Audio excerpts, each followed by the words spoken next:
నమస్తే అండి. అందరూ బాగున్నారా? అందరూ బాగోవాలని ఆ పరమశివుని వేడుకుంటున్నాను. చూస్తుండగానే కార్తీక మాసం చివరికి వచ్చేసాము. చూస్తుండగానే కార్తీక సోమవారాలు, కార్తీక పౌర్ణమి, ద్వాదశిలు, ఏకాదశి తిథులు, అదేవిధంగా దీపదానాలు, శాలిగ్రామ దానాలు, ఉసిరి దానాలు అన్నీ చేసుకుంటూ చివరికి కార్తీక మాసం చివరికి పోలిపాడ్యమికి వస్తున్నాం కదండి.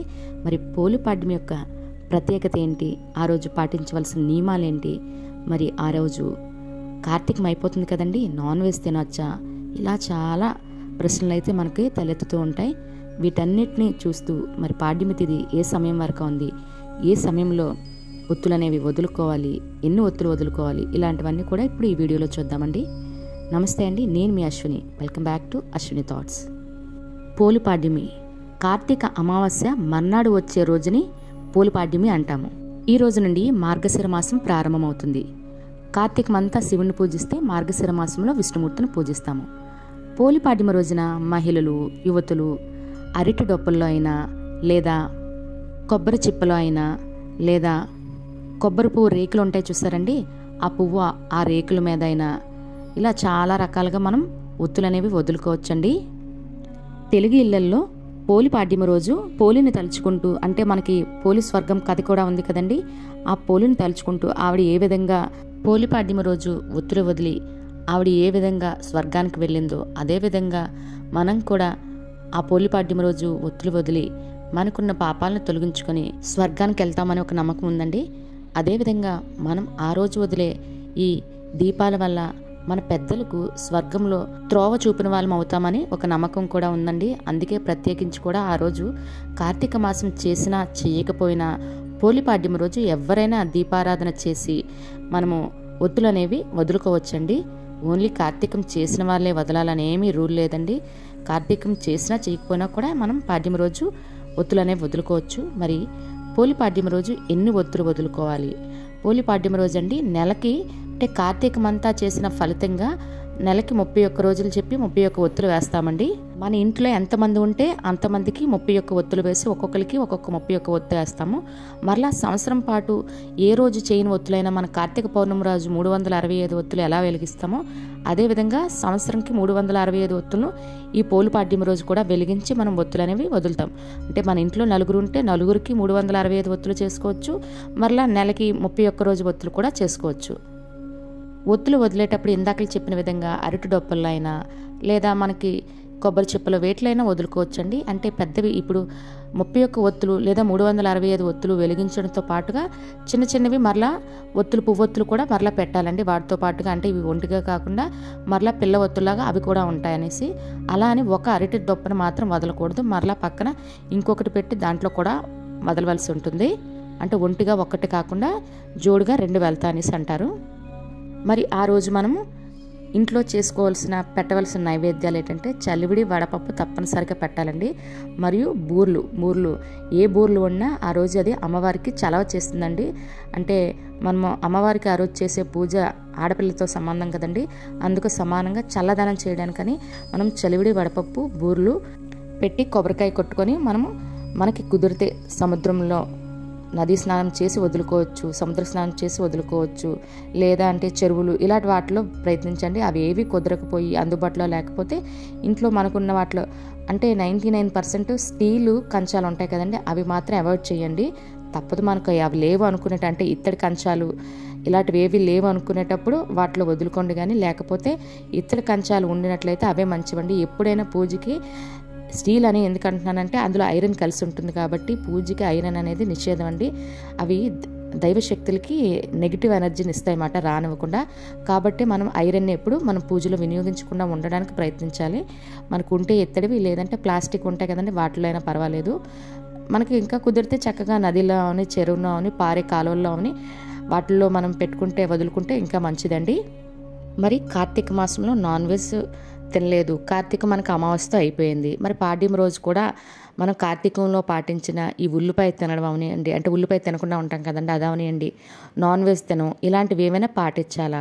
కార్తీకంలో ఏవేవి పాటించామో వాటన్నిటిని పోలిపాడ్యమి రోజు కూడా పాటించాలండి. పోలిపాడ్యమి చేసేదే కార్తీక మాసం సందర్భంగా చివరిగా మనం ఒత్తులు వదులుతాము. కాబట్టి ఆ రోజు ఏ పాటిస్తున్నామో వాటన్నిటిని మనం పాటించవలసి ఉంటుంది. మనం ఇంట్లో ఒక ప్రత్యేకంగా ఒక పూజ చేసినా, ఒక పండగ చేసుకున్నా నాన్ వెజ్ ఎందుకు తినము అంటే ఒక హైందవత్వంలో ఒక పూజకి నాన్ వెజ్ అనేది దూరంగా ఉంటాము. కాబట్టి వాటిని ఇక్కడ ఈ పూజలో కూడా పాటించాలండి. నాన్ వెజ్ అనేది తినకూడదు. పాడ్యమి తిథి ఉన్న సమయంలోనే మనము ఒత్తులు అనేవి వదులుకోవాలి. అది కూడా సూర్యోదయానికి ముందే అండి. మనం సూర్యోదయం అయిన తర్వాత మనము సుహాసులకు తాంబూలాలు ఇచ్చుకోవచ్చు, చక్కగా భోజనాలు పెట్టుకోవచ్చు కలిగి ఉంటే. మరలా ఉదయం గుడికి వెళ్ళి బ్రాహ్మణులకి స్వయం పాకము అన్నీ కూడా ఇచ్చుకోవచ్చు అండి. కానీ దీపాలు వదలడం మాత్రం సూర్యోదయానికి ముందే చేసుకోవాల్సి ఉంటుంది.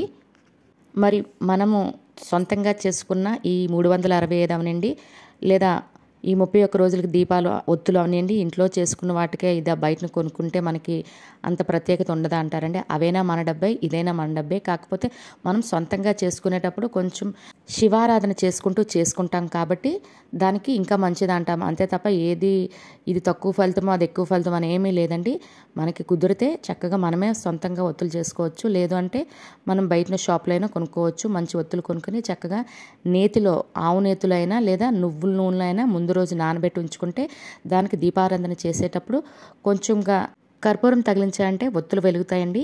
మరి మేము ఈ నెల రోజులు కార్తీకం చేసాం కానండి, మాకు ఈ సమయంలో నెలసరి ప్రాబ్లం అయినా మరి ఇంకే ప్రాబ్లంలైనా వచ్చి మేము పాడ్యం చేసుకోలేకపోతున్నాం అంటే మన ఇంట్లో మన పిల్లలైనా, మన భర్త అయినా, మన అత్తగారైనా ఎవరో ఒకరు మన పేరు చెప్పి ఒత్తులు వదిలేస్తే సరిపోతుందండి.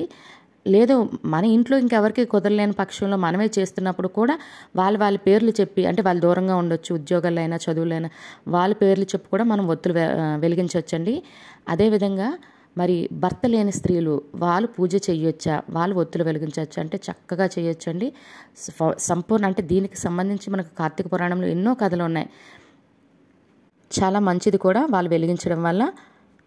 మరి ఆడవాళ్ళే ఈ కార్తీక పోలిపాడ్యమి పూజ చేయాలా, వాళ్ళే ఒత్తులు వదలాలంటే భార్యాభర్త చక్కగా కలిసి వెలిగించుకుంటే చాలా మంచిదండి. భర్త లేని అంటే దూరంగా ఎక్కడైనా ఉన్న పక్షంలో వీలు కాకపోతే తప్ప ఇద్దరు వెలిగించుకుంటే చాలా మంచిది. తర్వాత స్వయంపాక దానాలైనా అన్నీ కూడా కలిపి ఇచ్చుకుంటే ఇంకా మంచిదండి. తప్పనిసరిగా నెల అంతా పూర్తయిన తర్వాత ఈ పోలిపాడ్యమి పూజ చేసిన తర్వాత బ్రాహ్మణుడికి స్వయంపాకం ఇవ్వడం మాత్రం మర్చిపోకూడదు. అలా చేసినట్లయితేనే ఈ పూజ అనేది సంపూర్ణమవుతుంది. మరి పూజ అయిన తర్వాత ఈ వెలిగించిన ఈ దీపాలవనండి ఇంట్లో వెలిగిస్తే వీటిని ఏం చేయాలి, వీటిని పారే నదిలో మనకు అవకాశం ఉంటే పడేయాలండి. లేదు అనుకుంటే మొక్కలు ఉంటాయి కదండి, వాటిని ఈ నీటినేటి ఇక్కడ మనం పెట్టిన పువ్వులేంటి ఇవన్నిటిని కూడా అక్కడ వేసేయాలంటే ఎవరు తొక్కని ప్రాంతంలో వేసుకోవాల్సి ఉంటుంది. మరి పాడ్యమి తిథి ఏ సమయం వరకు ఉంది ఇప్పుడు చూద్దాము. 2024వ సంవత్సరంలో పోలుపాడ్యమి డిసెంబర్ 1 ఆదివారం ఉదయం 11:02 అండి. డిసెంబర్ 2 సోమవారం ఉదయం 11:58 వరకు పాడ్యమి తిథి అనేది ఉంటుందండి. సూర్యోదయంతో కూడి ఉన్నదాన్నే మనం పండగ కింద చేసుకుంటాం కాబట్టి డిసెంబర్ 2 సోమవారం పోలిపాడ్యం అనేది జరుపుకుంటాము. మరి ఆ రోజు మనకు ఉదయం 11:58 వరకు పాడ్యమి తిథి ఉన్న ఒత్తులు వదలడం అనేది సూర్యోదయానికి ముందే మనం ఒత్తులు వదులుకోవాల్సి ఉంటుంది. తాంబూలాలు అవనియండి, స్వయంపాకాలు అవనియండి, మనం మధ్యాహ్నం 12 లోపు అయితే చేసుకోవచ్చు. కానీ మనం ఇంటి దగ్గర అవనియండి, బయట నదీ స్నానాల దగ్గర అవనియండి, మనం ఒత్తులు వదిలే సమయం మాత్రం సూర్యోదయానికి ముందే చేసుకోవాల్సి ఉంటుంది. చూసారు కదండి వీడియో. మీకు ఈ వీడియో మీద ఎటువంటి డౌట్స్ ఉన్నా కింద కామెంట్ బాక్స్లో కామెంట్ చేయండి, తప్పకుండా రిప్లై ఇస్తాను. మీకు ఈ వీడియో నచ్చినట్లయితే లేదా మీ ఫ్రెండ్స్ అండ్ ఫ్యామిలీ మెంబర్స్కి ఈ వీడియో అవసరం అనుకుంటే వాళ్ళకి ఫార్వర్డ్ చేయండి. రేపు మరలా మరొక కొత్త వీడియోతో కలుద్దాం. ధన్యవాదములు.